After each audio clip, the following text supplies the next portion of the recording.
Okay, let's just dive right into this explainer. Today, we're tracing the absolutely epic and, honestly, kind of crazy journey of Shilajit. We're talking about taking a raw mountain exudate and turning it into that refined wellness supplement sitting on your shelf. It's known in traditional medicine as the conqueror of mountains, but getting it from a high-altitude rock into a safe, consumable form, well, that is an incredible and highly complex process. But to really wrap our heads around this transformation, we've got to start with a pretty stark reality. Raw Shilajit, it's essentially mountain tar, and it is absolutely not safe to consume as is. I mean, sure, it might be packed with centuries of decomposed plant matter and minerals, but in its raw state, straight off the mountain, yeah, it is far from a health product.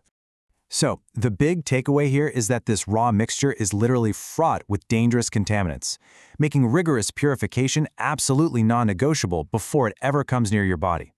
We're talking about toxic heavy metals it absorbed from the geology, physical dirt, soil particles, rock fragments, sand, plant debris, and even natural microorganisms like bacteria and fungi.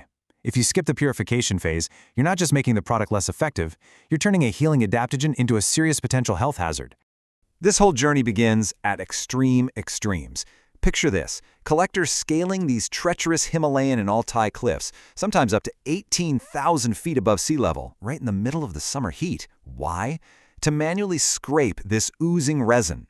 When the sun warms those high-altitude rock faces, this dark, sticky stuff just begins to seep from the crevices. So local harvesters, and by the way, many of these folks are from families who have been doing this exact work for generations, they carefully scrape the material off the rock walls while navigating some of the most dangerous terrain on Earth. And it's all for what is essentially highly prized rock sweat.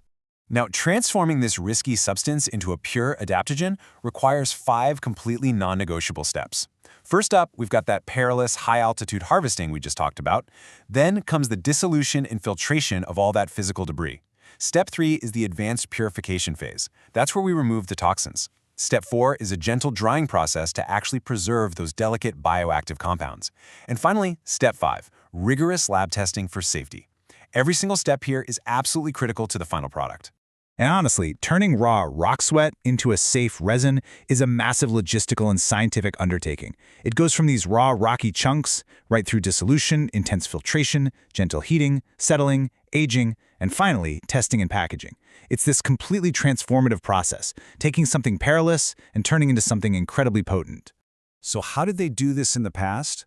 Well, for over 3,000 years, the traditional answer to toxic raw Shilajit has been Chauvena. It's an ancient Ayurvedic purification system, and get this, it's still the foundation of quality processing today. But Shodhana isn't just about cleaning dirt out. It's a profound process specifically designed to neutralize potential toxins and actually harmonize and boost the bioavailability of the active ingredients.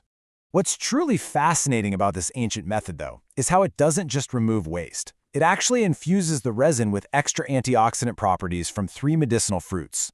This is basically the gold standard of traditional Shodhana.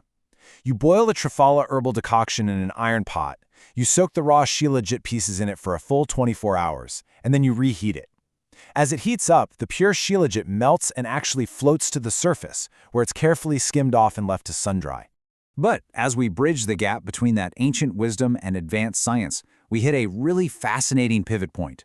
You see, traditional methods preserve delicate compounds beautifully, using herbal decoctions and slow sun-drying to protect molecular structures like fulvic acid. But they cannot detect modern microscopic threats. A traditional Shodhana simply won't eliminate heavy metals at the parts per billion level. That's where modern industrial methods step in.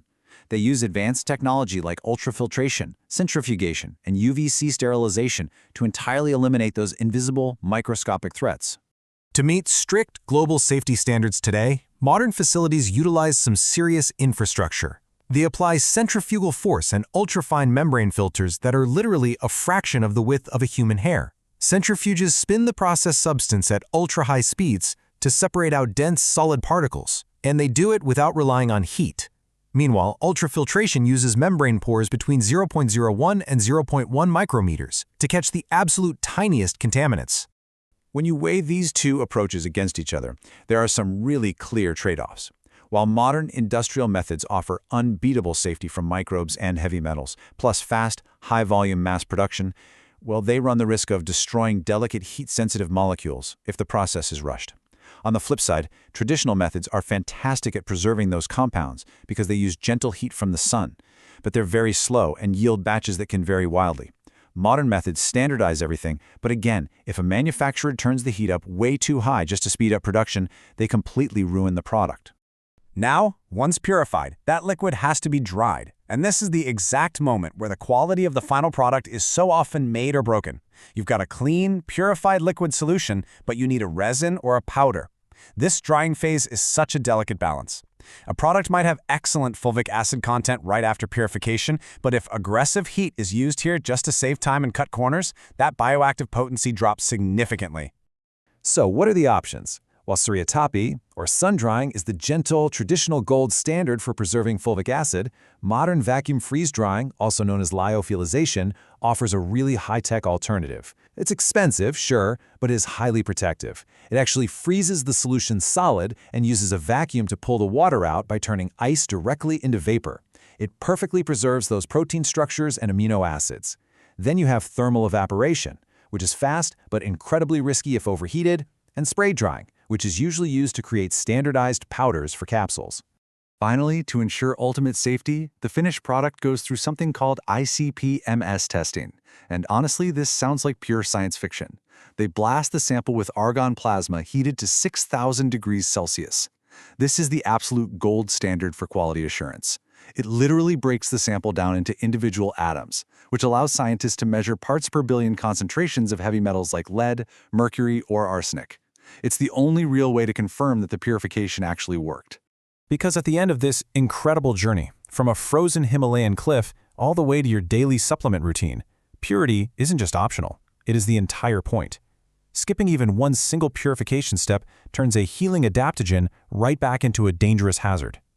If it hasn't been properly harvested, traditionally purified, microscopically filtered, gently dried, and fiercely tested, well, you aren't getting the benefits of Shilajit. You're just consuming dirty rock resin. So the next time you reach for a natural supplement, you've really got to ask yourself, has it truly survived this rigorous journey?